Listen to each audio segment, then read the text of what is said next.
राधे राधे। श्री हरिदास श्री कुंज बिहारी। कैसे हैं आप सभी लोग? आई होप कान्हा जी की कृपा से आप सभी लोग अच्छे होंगे, स्वस्थ होंगे।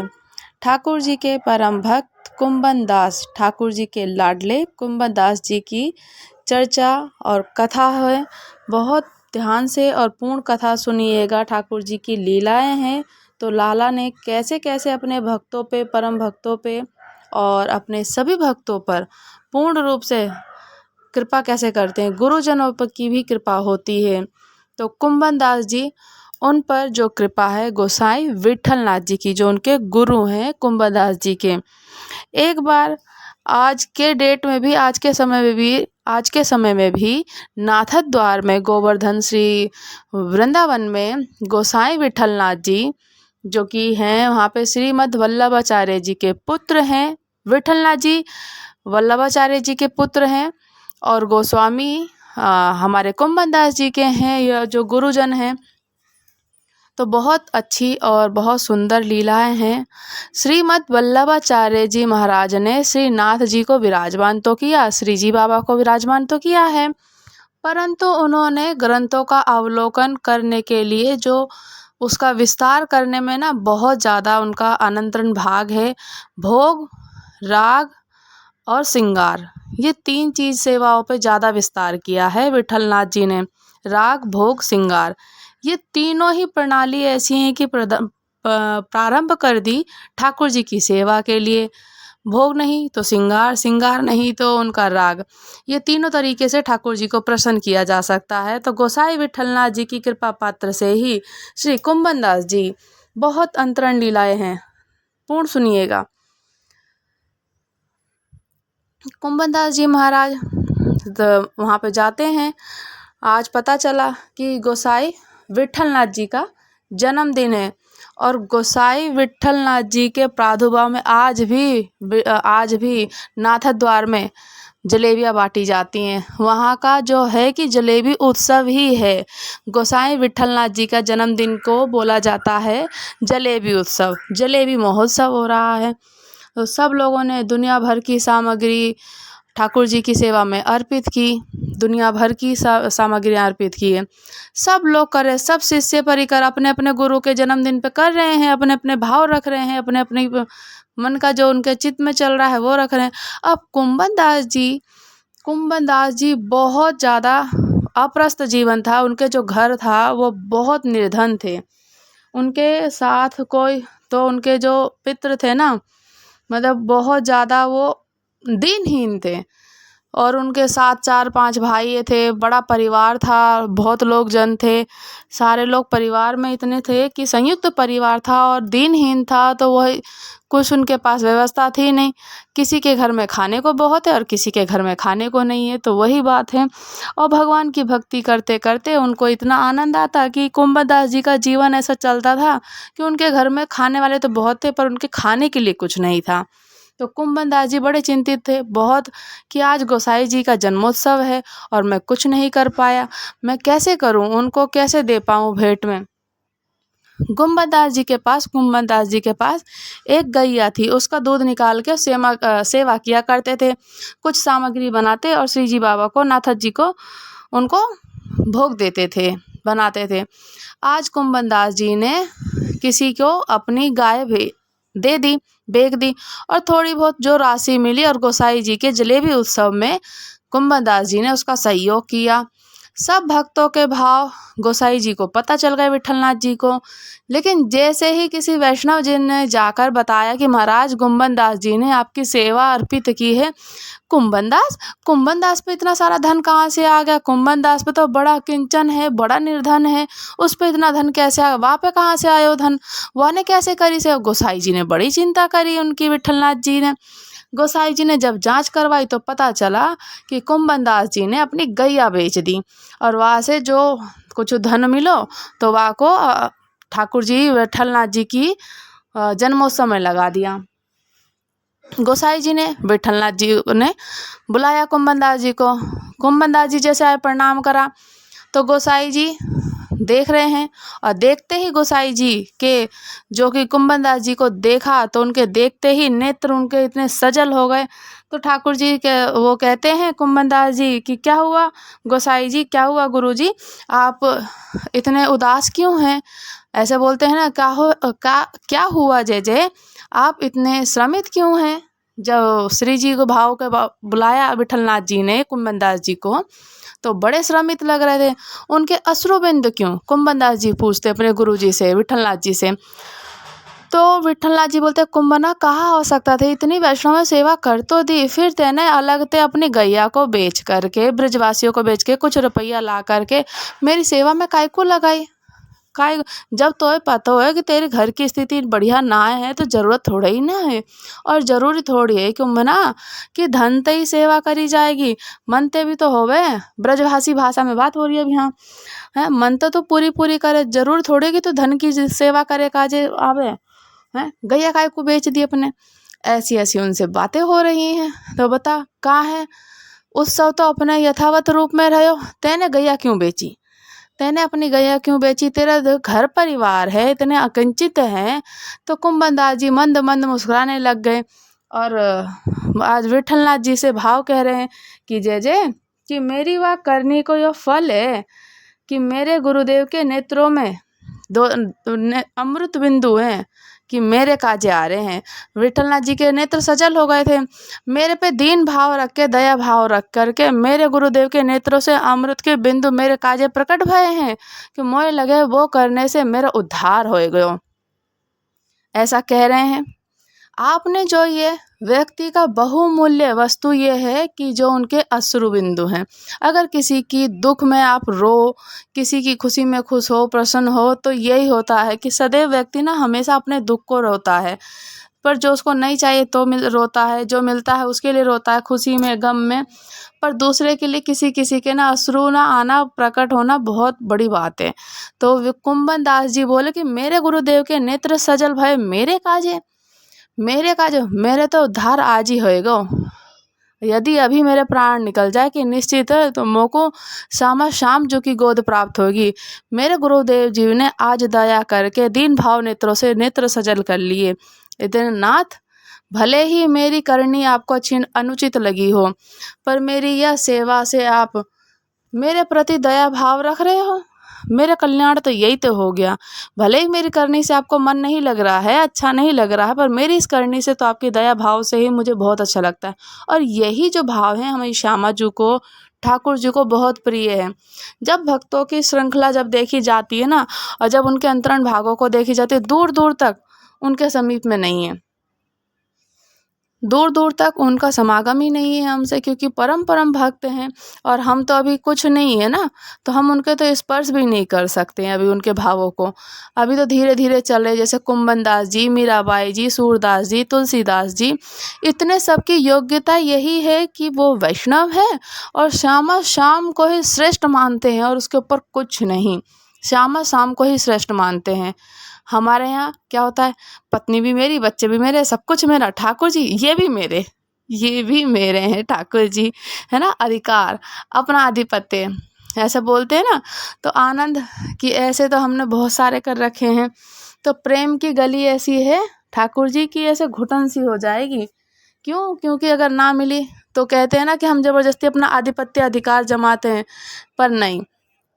कुंभनदास जी बड़े सुंदर तरीके से एकदम से वहाँ श्यामा श्याम के अतिरिक्त तो कोई है ही नहीं, कि अगर मेरे आज प्राण भी निकल जाएं तो मैं, कुंभनदास जी बोल रहे हैं कि यदि मेरे आज प्राण जी बोल रहे हैं कि निकल जाए ना, तो मेरे आज मैं श्री जी और श्यामा जी के गोद में ही बैठूं। और उनके वैसे 7 पुत्र हैं कुंभनदास जी के, और कोई पूजा बैठा कोई पूछ ले उनसे तो कहेंगे 1.5 पुत्र हैं बस मेरे, 1.5 पुत्र। क्यों? कि चतुर्भुज दास जी तो उन्होंने एक पद गाया था, इस वजह से बताते थे। और श्री चतुर्भुज दास जी ने पद गाया तो 1.5 पुत्र ही बताते हैं उनको। और कैसे? कि 1 पुत्र छोटा था, नहीं, 1 पुत्र में सेवा तो इतनी नहीं थी, पर मंदिर में जाने की, वैष्णवों की जाना, थोड़ी बहुत सेवा, गौशाला जाना, उनकी सेवा करना बहुत अच्छे से करता था। इसीलिए उसको आधा पुत्र मानते थे। और बाकी के जो श्रेष्ठ पुत्र थे, पर जो भगवत भजन नहीं करते थे तो उनको स्वीकार ही नहीं करते थे कुंभन दास जी अपने पुत्रों को। वो कहते थे कि 7 पुत्र हैं पर मेरे बस 1.5 ही पुत्र हैं और ज़्यादा नहीं है, क्योंकि एक बच्चा भी बालक है, छोटा है, वो गायों की वैष्णवों की मंदिर जाता था। इसीलिए ना वो कहते हैं कि मेरे 1.5 पुत्र हैं। और ये ऐसे ऐसे करके जब कुंभन दास जी बड़े दीनहीन थे, बड़े अकिंचित ब्राह्मण थे। और आज जैसे कि कहा जाए कि ठाकुर जी की जो लीलाएं हैं उसमें इतनी सुंदर लीला करते हैं ना, बहुत ज़्यादा ही हैं उनकी लीलाएं। और ऐसी लीलाओं को सुनने से तो जो अंतरंग भाव आते हैं, कितनी सुंदर सुंदर सी लीलाएं हैं। और ऐसी उनकी भक्ति थी कि उनकी गोद में बैठ करके ना ठाकुर जी उनके साथ में लीलाएं करते थे। कुंभन दास जी के गोद में बैठ करके, इतने दीनहीन थे ना कि उनके पास कुछ नहीं था उनके घर में। कुंभन दास जी के तुलक लगाने के लिए भी एक आरसी शीशा भी नहीं था कि शीशा। पहले क्या करते थे, वो कठौते में जल भरते थे और परछाई देखते थे अपने मुख में उस पानी में, और फिर अपने तिलक धारण करते थे। ऐसे ऐसे करके उनकी इतनी अकिंचित वो थे। तो एक दिन ऐसे ही अपने घर के बालक से, उनके 7 पुत्र थे, जो कि बताया कि आरसी लेकर के आओ, तिलक लगाना है। तो घर के बालक ने कहा कि आरसी तो पट्टा पी गयो है, कठौते में जो जल था वो तो वो पी गया पट्टा, अब आरसी कहाँ से आवे। ऐसे इतने दिन थे कि उनके पास इतनी व्यवस्था भी नहीं थी कि उनके घर में वो आरसी हो, यानी कि दर्पण हो। ऐसी स्थिति में ऐसी भक्ति करते थे कि ठाकुर जी उनके साथ लीला करते थे। वही होते हैं परम भक्त। लेकिन वो कभी ना ठाकुर जी से प्रार्थना नहीं करते थे कि ठाकुर जी मेरा खूब वैभव बन जाए, खूब सब धन मिल जाए, खूब सारी चीज़ें मिल जाएं। कुंभन दास जी अपने खेत में ना, आज भी कुंभन दास जी में वहाँ श्रीनाथ जी में है उनके खेत गोवर्धन में, बहुत सुंदर लीलाएं करते थे। हल आदि वगैरह जोतते थे ना, जब हल लेकर के चलते थे, पीछे ठाकुर जी ना अपने हाथ से स्वयं ठाकुर जी बीज डालते थे, उनको खेती बोते थे। और ये सारी जो कथाएं लीला है ना, इस सतयुग त्रेता द्वापर की नहीं है, इसी कलयुग की है। कलयुग कली काल में ही जो ठाकुर जी पीछे पीछे बीज डालते हुए चलते थे। कुंभन दास जी हल चलाते थे और हमारे कुंभन दास जी बीज ठाकुर जी डालते थे। एक दिन ऐसे ही ठाकुर जी बीज उड़ाते उड़ाते चले थे। इतने में ही शाम के 4:30-5 बज गए। और मंदिर के जैसे होता है ना कि मंदिर में जा कर के ठाकुर जी बैठते हैं, और ठाकुर जी बीज उड़ा रहे थे। तो मंदिर का समय जब खुलने का समय हो गया, उत्थापन का समय हो गया, 4:30-5 बज गए होंगे मंदिर खुलने के समय। उत्थापन का घंटे घड़ियाल बजने लगे, ठाकुर जी का मंदिर खुलने वाला है। ऐसे ऐसे घंटे घड़ियाल खूब बज के जब घंटे घड़ियाल की आवाज़ सुने तो कुंभन दास जी ने तुरंत हल छोड़ा और हाथ पाँव धोने लगे। हाथ पाँव धोते ही दौड़ करके पहुँच करके मंदिर की ओर भागने लगे। जैसे ही मंदिर की ओर भागे, ठाकुर जी पीछे पीछे भागे, ए कुंभना कहाँ को जावे, मैं तेरे संग खेत में काम कर रहा हूँ, तेरे संग खेत में बीज बुबा रहा हूँ, और तू मोए यहाँ छोड़ करके मंदिर में जा रहा है। ठाकुर जी पीछे पीछे भागे, ऐसे किया, कुंभना मैं तेरे साथ खेत में काम करवा रहा हूँ, खेतों में बीज बुवा रहा हूँ, तू मोए छोड़ करके भाग रहा मंदिर में जा रहा हूँ। अरे जब मैं तेरे संग यहीं बैठा हूँ तो मंदिर में फिर क्यों जा रहा है, बोल रहे हैं कुंभन दास से। तो कुंभन दास जी बोलते हैं कि जय जय, आप तो भगवान हो, जय जय। आप मेरे साथ खेतों में बीज बोवावे को आज आए हो, कल आओगे, परसों आओगे, पता थोड़े। कल आपको मन नहीं किया तो नहीं आओगे, परसों आपका मन नहीं किया तो आ जाओगे, मन किया तो आ जाओगे। यहाँ मेरे पास आना नहीं आना ये आपके मन के ऊपर निर्भर है। लेकिन मंदिर में तो हमारे आचार्य ने आपको बिठाया, आप वहाँ से कहीं नहीं जाओगे, इसलिए मंदिर में तो आप नृत्य मिलोगे। तो मैं मंदिर के दर्शन कैसे छोड़ दूँ। आप मेरे घर आ रहे हो नहीं आ रहे हो ये तो आपकी इच्छा है, पर मंदिर में तो आप सदा विराजोगे, मंदिर में तो छोड़ करके कहीं नहीं जाओगे। तो इसलिए मैं उस मंदिर को कैसे छोड़ करके जाऊँ। क्यों, आप घर आ गए, मैं उसका त्याग नहीं कर सकता। इसी को कहते हैं कि अहित की भक्ति। अहित की भक्ति मतलब होता है कि निश्चिंत, ये होता है कि विश्वास के साथ ही भगवान की भक्ति करना, कि किसी भी एक को जैसे हमें भगवान मिल जाए तो हम कहते हैं कि हम नहीं जाएंगे कथा सुनने, मुझे तो भगवान के दर्शन हो गए इसीलिए तो किया था। पर नहीं, जब अगर हमें भगवान के दर्शन हो जाए ना तो और उसमें परमा भक्ति जैसे नाम जप उच्चारण करने चाहिए। अहित की भक्ति होनी चाहिए कि ठाकुर जी भी कितना भी आपको अनुग्रह कर दें, उसके बाद भी आप अपनी दीनता का त्याग ना करें ना, अपनी स्थिति का त्याग ना करें, उसे ही कहते हैं अहित की भक्ति। और उसी के साथ में ठाकुर जी की कुंभनदास जी भक्ति किया करते थे और बड़ी सुंदर लीलाएं चलती हैं ठाकुर जी के साथ में। उनके जो कर रहे हैं ना लीला, अहित की भक्ति, इतनी प्यारी प्यारी लीलाएं, अंतरण लीलाएं चल रहे हैं। कहते हैं ना कि अंतरण लीलाएं ठाकुर जी की, तो हमें देखिए, हम तो सिर्फ सुनकर के, सुनने मात्र से ही कर रहे हैं ना, और लीलाओं को जो श्रवण करते हैं, जब देखते हैं तो कितना सुंदर लगता है। तो उस समय जब कलयुग में ठाकुर जी ऐसी ऐसी लीलाएं करते तो उनको कितना सुख मिलता होगा। आपके हम लोग नाम जप, तीर्थ कीर्तन या सत्संग, हमारे द्वारा जितने भी सारे सत्कर्म जो होते हैं ना, उसका फल ये होता है कि जितना भी हम लोग को पूरे साल भर के किए गए सत्कर्मों का फल यही होता है कि सूत जी महाराज कहते हैं कि सत्संग में मन लगना और हमारी ये सारी सत्क्रियाओं का फल है, ऐसा बोलते हैं। यदि आपका सत्संग में मन नहीं लग रहा, किसी के प्रवचन में इच्छा नहीं हो रहा, किसी की भाव नहीं लग रहा, किसी कथा में रुचि नहीं बन रही, तो फिर तो आपकी कोई भक्ति है ही नहीं। जो आपके सत्कर्म है ना, वो सिर्फ आडंबर के मात्र हैं, अन्यथा कोई आपकी भक्ति नहीं है। लेकिन अगर आपकी कथा में, सत्संग में, किसी के प्रवचन में, किसी की बात में, कथाओं में आपको अगर आनंद आ रहा है, तो वो आपकी भक्ति है, वो आपकी भक्ति बढ़ रही है। और ऐसे ये सत्कर्म किए हुए कर्म होते हैं कि आपने जो सत्कर्म किए हैं। इसीलिए हमेशा भगवान की ऐसी सुंदर सुंदर से कथाएं, इतनी सुंदर हैं, लीलाएं हैं, जब आप श्रवण करेंगे तो आपको आनंद ही आएगा है, बहुत बहुत आनंद आने वाला है। यही कहीं कथा होती है तो यही हमारे सत्कर्म होते हैं, यही हमारे की कथा में मन लगता है, सत्संग में मन लगता है।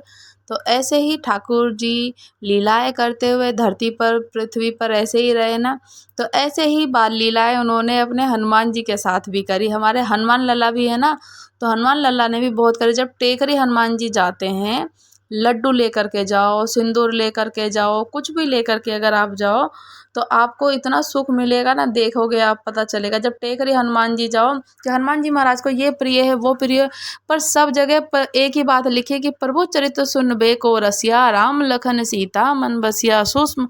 ऐसे कहते हैं ना कि इतना भी मान लेना तो अतिशयोक्ति नहीं है कि कोई सिंदूर चढ़ा रहा हो, कोई लड्डू लगा रहा हो, कोई उसी समय कोई कथा सुना रहा हो ना, तो हनुमान जी का पूरा ध्यान रामचरितमानस पे ही चला जाएगा, उसी पे ही जाएगा कि जो कि कथा सुना रहे हैं। हनुमान जी ना बहुत लीलाएं हैं। साकेत ना वो कभी कभी जाते हैं हनुमान जी, बाकी हनुमान जी तो वैसे पृथ्वी पर ही रहते हैं, पृथ्वी से जाते नहीं है। क्यों? क्योंकि साकेत में सब कुछ है पर कथा नहीं होती है वहाँ राम जी की, पृथ्वी पे कथा होती है राम जी की, इसलिए पृथ्वी कभी त्यागते ही नहीं है। और वैसे तो वो आगे तक हैं, पृथ्वी पर भले ही कितने पाप हो, कितना बुरा क्यों ना हो रहा, लेकिन श्री हनुमान जी महाराज पृथ्वी से त्याग नहीं करते हैं, क्योंकि उनको सुख मिलता है, सुख मिलता है राम जी की। जब गीता वो पढ़ी जाती है, उनको पाठ होता है, तो वो रामचरितमानस जी जब गाते हैं ना, तो आनंद लगता है। राम चरित्र सुनबे को रसिया, राम लखन सीता मन बसिया। ऐसे ऐसे उनको जब भजन आनंदित करते हैं ना, तो भगवान की सुंदर सुंदर कथा होती है। पृथ्वी लोक पे सुंदर सुंदर, पृथ्वी लोक पे कथाएं होती हैं भगवान जी रामचरित्र जी की, वेद की, पुराणों की, शास्त्रों की। एक दिन, एक क्षण, हनुमान जी निश्चित हैं पृथ्वी पर और बैठ कर के ना कथा सुनते हैं। जब रामचरित्र जी की कथा या रामायण जी की कथा होती है, कहते हैं कि जब कथा कहते कहते जब किसी भी देवता का स्मरण हो जाए और किसी भक्त की याद आ जाए, कथा कहते कहते किसी भी अनायास करके स्मरण आ जाए, किसी का मुख से नाम आ जाए, तो यही समझ लेना चाहिए कि वो कथा में आए हैं। जब भी रामायण जी की कथा होती है, भागवत जी की कथा होती है या वृंदावन में पूजे जाते हैं, तो कहा जाता है वृंदावन को भी कि वृंदावन हमेशा चलित रूप में ही पूजे जाते हैं, वो जड़ित रूप में नहीं है। क्योंकि वृंदावन में इतनी लीलाएं होती हैं, अंतरण लीलाएं होती हैं, सुख देने के लिए, प्रदान करने के लिए इतनी सारी लीलाएं हैं कि वो वृंदावन चलित रूप में होती हैं। और चलित रूप का मतलब है कि चलते फिरते पूजे जाते हैं, उनको जड़ित नहीं माना जाता है। ऐसे ही कहा जाता है कि जब महाभागवत जी हो, कहीं भी जहाँ भी महाभागवत जी हो, तो भागवत जी को श्रवण करने के लिए प्रभु श्री कृष्ण जी खुद कहते हैं कि जहाँ भी भागवत जी हो रही है तो वो मेरा वृंदावन है, और जब परिक्रमा करते हैं तो वो गोवर्धन है, और जब आप उनको प्रणाम करते हो तो श्री जी श्यामजू साक्षात होकर के आपको प्रणाम स्वीकार करके आपको सारे दुख हरते हैं। जब रामायण जी की कथा होती है तो ठाकुर जी के साथ साथ रामायण जी की भी कथाएं होती हैं, और रामायण कहते अखंड पाठ, तो अखंड पाठ भी होता है। तो ठाकुर जी के साथ साथ ना हनुमान लला को भी दिया जाता है आसन, अलग से आसन दिया जाता है। हनुमान लला क्यों नहीं जाते पृथ्वी पे से? इसलिए नहीं जाते हैं कि यहाँ पे साकेत में इसीलिए नहीं जाते, वहाँ सब कुछ है, सब कुछ है, पर वहाँ पे लीलाएं नहीं होती, यानी कि कथा नहीं होती है। कथा नहीं होती तो पृथ्वी लोक पे होती है। जब रामायण जी का पाठ होता है तो हनुमान जी के लिए अलग से सिंहासन या आसन लगाया जाता है, और निश्चिंत ही मानिए, इस चीज़ को पूरा मानिए, विश्वास रूप से मानिए कि वहाँ पर हनुमान लला आते हैं और बैठ कर के रामायण जी सुनते हैं, पूरी लीलाओं को सुनते हैं, पूरी कथा सुनते हैं, पूरी कथा सुनते हैं। और दर्शन अगर किसी को हो जाए तो अहो धन्य भाग कि दर्शन हुए श्री राम लला जी के। ऐसे ही ठाकुर जी ने बहुत अंतरण लीलाएं करी हैं। कुंभन दास जी, धनुर्दास जी, तुलसीदास जी, सूरदास जी, और ठाकुर जी के विठलनाथ जी, हरि स्वामी गोदास हरिदास जी, विठलनाथ जी इनके परम भक्त हैं।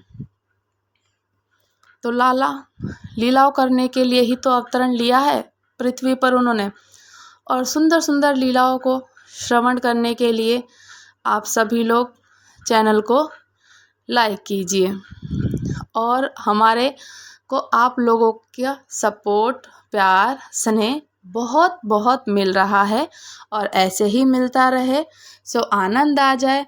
सो आप मुझे बताइएगा ज़रूर कि आपको और कौन सी लीला सुननी है, तो हम लोग ज़रूर कोशिश करेंगे कि ठाकुर जी की लीलाएं करें, उनको श्रवण करें।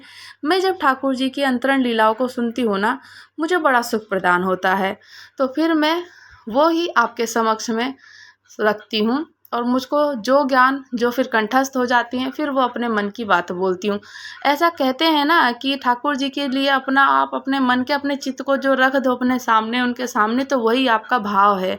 तो होना भी ऐसा ही है और करना भी चाहिए, और आप भी इसी तरीके से अपने ठाकुर जी की सेवा अर्चना करते रहें। मुझे लाइक करें, शेयर करें, कमेंट कीजिए। चैनल पे अगर आप नए हैं तो चैनल को सब्सक्राइब कीजिए, ताकि आपके पास में हर वीडियोस की नोटिफिकेशन पहुंचे और आप दर्शन कर सकें लाल जी के। राधे राधे, श्री हरिदास, श्री कुंज बिहार। तो ऐसे ही ठाकुर जी के जो भक्त थे कुंभन दास जी, तो कुंभन दास जी बहुत ज़्यादा गरीब दीनहीन थे, अकिंचन, इतने मतलब उनके पास कुछ था नहीं। तो कैसे वो जब भजनानंदी करते थे, भजन करते तो कितने सुंदर करते थे कि वैसे तो उनके 7 पुत्र थे, पर 7 पुत्र में से वो 1.5 पुत्र लोगों के मानते थे, और उनका चरित्र बड़े सुंदर सुंदर है, उनके बड़े बड़े अच्छे अच्छे व्याख्यान है।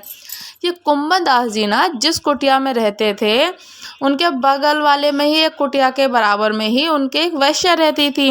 अब वो वैश्या क्या थी कि कुंभन दास जी का ऐसा नियम था कि दिन भर तो सारे काम करते थे, लेकिन जब अर्धरात्रि हो जाती, बिल्कुल जैसे अंधेरा हो जाता, तब उठ करके स्नान करके वो रात में ध्यान और भजन करते थे। क्यों? क्योंकि रात में सब सो रहे हैं, कोई शोर शराबा नहीं है, ध्यान लगेगा, मन लगेगा, रात में बैठ करके भजन करते हैं और आनंद आएगा। और जो वो वहाँ पे वैश्या थी, तो वैश्या के प्रेम में भी रात में आते थे, रात भर वहाँ पे भद्दे गीत गाए जाते थे, नाच गाना होता था। उन सब से थोड़ा सा भजनानंदी जो होते हैं कुंभन दास जी को थोड़ा सा कष्ट तो होता ही होता था साथ में। और बास में ही कैसे होता था कि जब वैश्यावृत्ति होती है या नाच गाना होता है तो भद्दे भद्दे गीत होते, तो कुंभन दास जी को थोड़ा दुख तो होता था, क्योंकि उनकी जो भजन करते थे वो मंत्र उच्चारण करते थे, श्री कृष्णम शरणम मम, श्री कृष्णम शरणम मम, ये वो हमेशा जाप करते थे ऐसे इस मंत्र को। तो जब भद्दे गीत आते थे तो उनको बड़ा विलक्षण लगता था, दुख लगता था कि मैं रात में इसीलिए भजन कीर्तन कर रहा हूँ कि सब लोग सो रहे हैं तो थोड़ा सा मन ध्यान लगेगा। और वहाँ पे भी वैश्याओं के प्रेमी भी भाई रात को ही आते हैं, तो वहाँ पे भी नृत्य गान चल रहा है। तो अब इसमें जब वो करे जा रहे हैं, ऐसे ही चल रहा है, तो कुंभदास जी को लगता कि जब इसका तीव्र स्वर मेरे भजन में बाधा पड़ रहा है तो मैं भी बहुत तीव्र भजन करूँगा। जैसे करते थे ना कि क्योंकि जब वैश्या के यहाँ पे बहुत तेज़ी से भजन का गाना होता था, नाचते थे, तो वो उनके भजन में ना बाधा पड़ती थी। जब वो बाधा पड़ती तो वो कहते थे कि जब इसके भजनों की बाधा मेरे भजनों में विघन डाल रही है तो मैं भी बहुत ज़ोर से भजन करूँगा। जब वो धीरे गाते थे तो वो बोलते कि मैं भी बहुत तेज़ गा करके विघन डालूंगा इसके, मैं भी अपना बहुत तेज जाप करूंगा। तो वो बोलते श्री कृष्णम शरणम मम, श्री कृष्णम शरणम मम, और तेज तेज चिल्ला करके ऐसे ही वो जाप करते थे, ऐसे ही जाप करते थे और तेज चिल्लाते, जितना तेज स्वर ऊंचा कर सकते थे श्री कृष्णम शरणम मम, श्री कृष्णम शरणम मम, यही कह कह करके और तेज से जाप किया करते थे।